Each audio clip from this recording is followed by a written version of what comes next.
The world of technology has been evolving for centuries and decades, and every day we see new, emerging, and exciting technologies which are faster, smarter, and smaller than their successors without asking the question, how?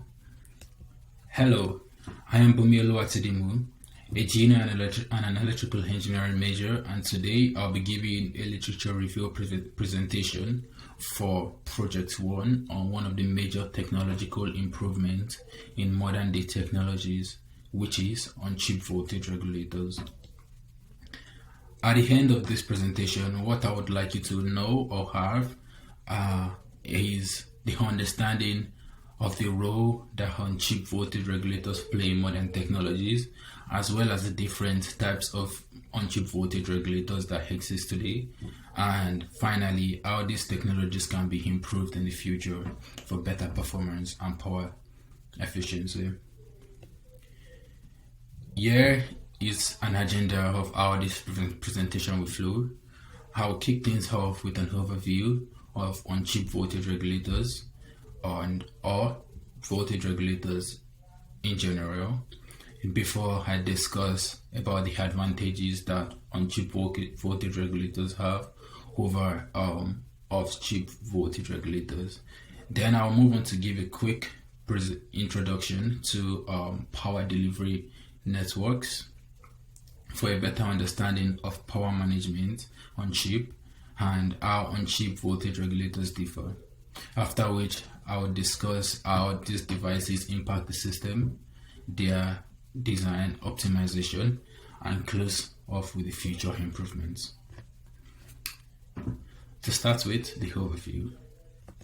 To begin, let's take some time to understand what voltage regulators are and their functions. A voltage regulator is simply an active or passive device. Passive meaning it doesn't require power to perform its primary duty, and active meaning it does require power that automatically reduces or increases a voltage to the desired output level and dissipates the excess energy as it.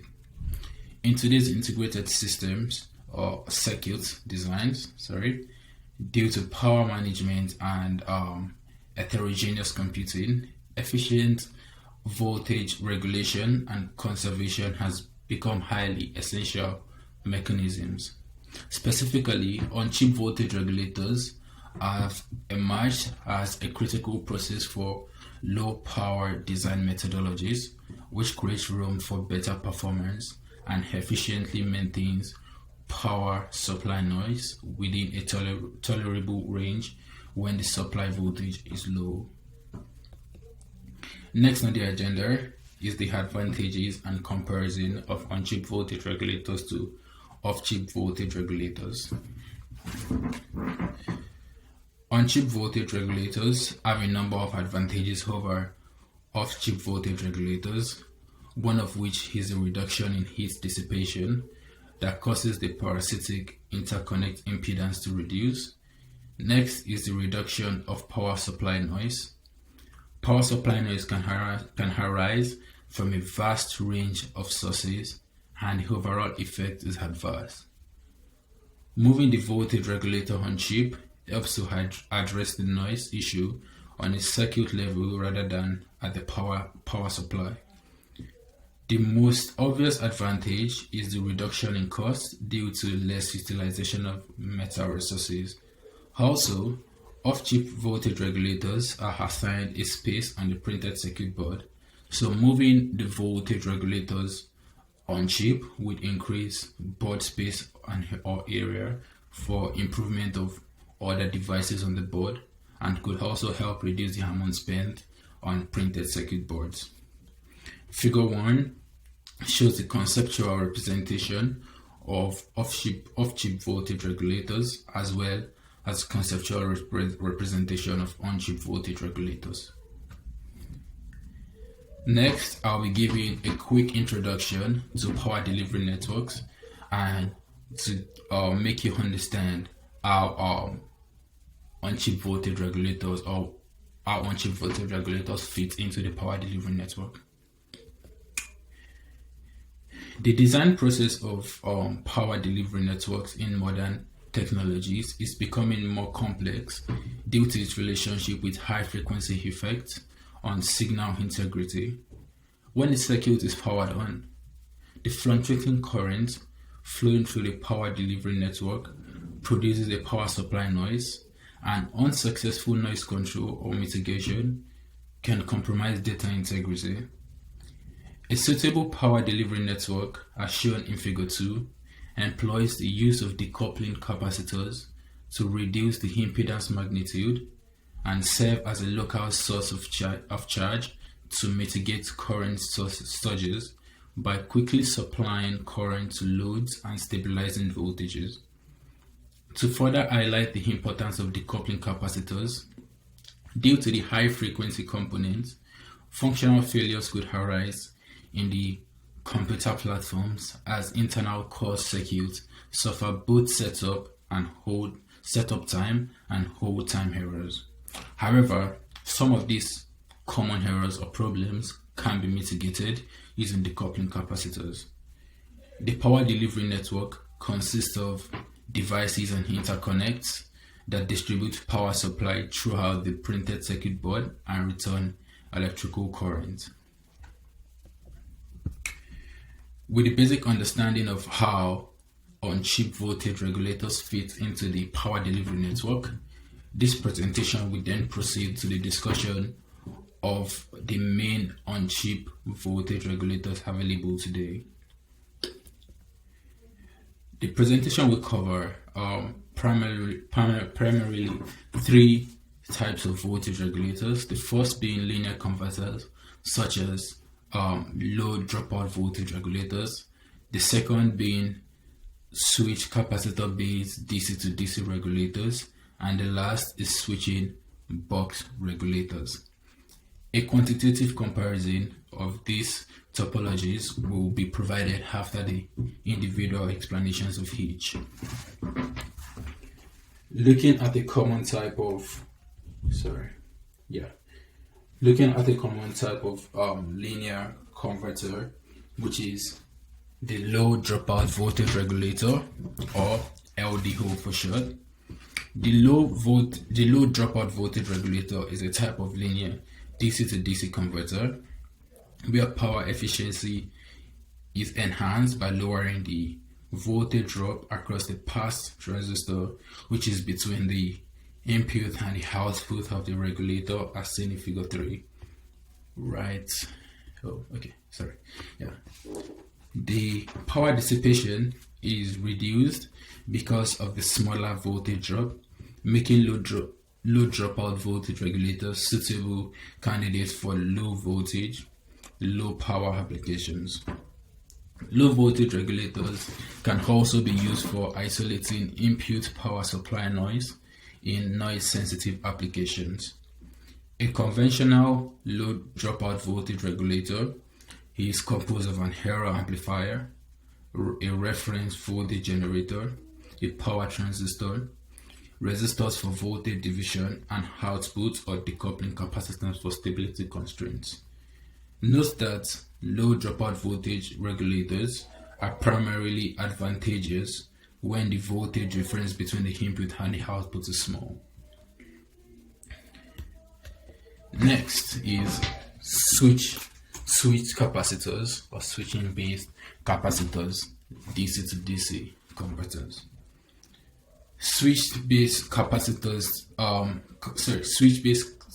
Switching capacitor based regulator can also be referred to as charge pump converter, and they make use of capacitors and a vast number of switches for voltage conversion. As compared to linear regulators, switch capacitor converters can produce output voltages that are higher or lower than the voltage at the input end of the circuit. Switch capacitor based converters achieves any rational voltage conversion ratio by cascading several converters together. For example, the input voltage is multiplied by a specific integer at first and then divided by another integer to obtain the required conversion ratio. However, Dynamically changing this conversion ratio to adjust the output voltage could be challenging. As seen in figure 4, a switch capacitor voltage does not make use of feedback loop for load regulation. The three ways to achieve load regulation therefore are: 1. Varying the C1 capacitor, but this method can be limited by energy efficiency. The second, varying the conductance of the switches that charge and discharge the capacitors, and the third being varying the duty cycle of the switching period. Next, this is the last type of voltage regulators I'll be covering in this presentation is the switching buck regulator. A typical single-phase buck converter consists of a switch network that generates AC signals, a second low-pass filter that is used to pass the DC components of the AC signal to the output, and a feedback part that regulates the output voltage using the duty cycle. These primary elements are shown in figure 5. Now, comparing the three topologies discussed, we can see that low dropout voltage regulators are cost effective but suffer low power efficiency, and this limitation increases as the conversion ratio increases or output voltage decreases. Whereas the switch capacitor converters, on the other hand, have enhanced power efficiency at relatively small area, but suffer regulation capability because of the switching frequency. And lastly, buck converters can achieve high efficiency and large output current at the expense of a high quality inductor. With every development comes certain limitations and implications. This next section will cover the implications of distributed on-chip voltage regulators. Voltage regulators are essential parts of a power delivery network, as discussed earlier, and distributed on-chip voltage regulation has recently become an emerging research field where multiple on-chip voltage regulators are either connected in parallel or are connected in parallel and distributed across the power grid to supply current across the whole network. Past work mainly focused on the efficiency improvement of standalone voltage regulators and the implication of complex interactions among on-chip voltage regulators and power grid have, however, been typically overlooked. Among the various distributed on-chip voltage regulators, unbalanced current sharing, if not monitored and controlled closely, can shorten the lifespan of the chip. When unbalanced current sharing increases relative to the total current of the system, voltage imbalances emerge in some parts of the system. These current imbalances or voltage imbalances could result in increased temperature, vibrations on the chip, and a reduction in power efficiency. Next, we'll be looking at specific types of implications caused by unbalanced current sharing. First is reliability implication, and we'll be making use of the word electromigration. So here is a brief definition or background. Electromigration involves the transportation of material caused by gradual movement of ions in a conductor due to the momentum transfer between conduction electrons and diffusing metal atoms. Electromigration induced warehouse dictate the lifetime of each of the components of the power delivery network, and this reduces the reliability of the device. As mentioned earlier, electromigration results in a gradual mass transport in metal conductors, which in turn may cause open or short circuits, And when there is an open circuit, no current flows through the terminal. Because of the unidirectional current, the metal wires in the power delivery networks are vulnerable to electromigration. And as current density increases, electromigration also increases. Figure 6 shows the mean time to failure due to electromigration against current sharing ratio for a varying number of voltage regulators, and it can be seen as the current ratio increases, the mean time decreases. Next, I'll be discussing the implication of unbalanced sharing and stability. The stability issue, if not properly addressed, can have an adverse effect on important design aspects like the line and load regulations, thereby making other performance enhancing techniques useless. The stability implications of unbalanced current sharing can be explored for both individual on-chip voltage regulators and the power delivery network as a whole. But this presentation will focus more on the individual on-chip voltage regulators. In order to evaluate the effects of on-chip voltage regulators, the state space averaging method can be used to find the various important transfer functions of closed-loop synchronous buck regulators while considering parasitic impedance. And figure 7 shows the stability for a fixed number of on-chip voltage regulators against the current sharing ratio, and it can be seen that as the number of regulators increase with increasing current sharing ratio, the individual regulators become more unstable. Next, I'll be looking at ways to optimize on-chip voltage regulators and current issues being experienced because of the evolving technological market and increasing demand for high speed and performance. One of the aims of optimization is to discover parameters in the circuit that give the best relationship between circuit characteristic and circuit parameters for certain constraints. Another is to maximize the power efficiency at the regulator or system level. In the past few decades, many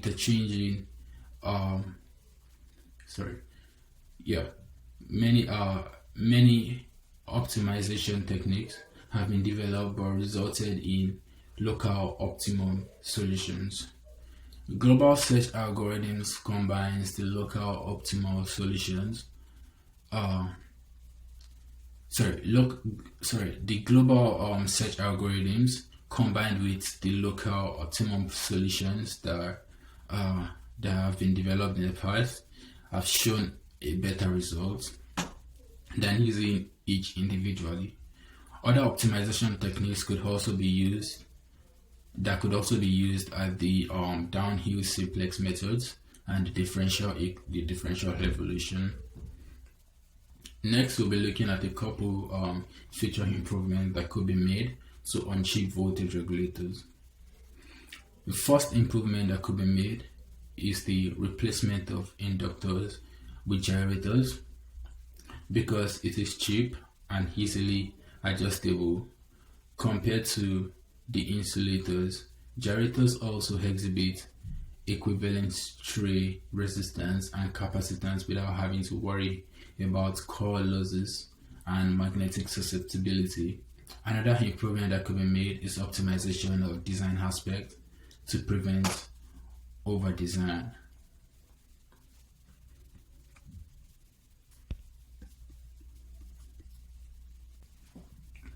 In conclusion, I have discussed the overview of an on-chip voltage regulator and its importance compared to off-chip voltage regulators. The effect of unbalanced current sharing on voltage regulators were then discussed with future improvements. We close the discussion, and this hereby concludes my presentation on on-chip voltage regulators. Thank you.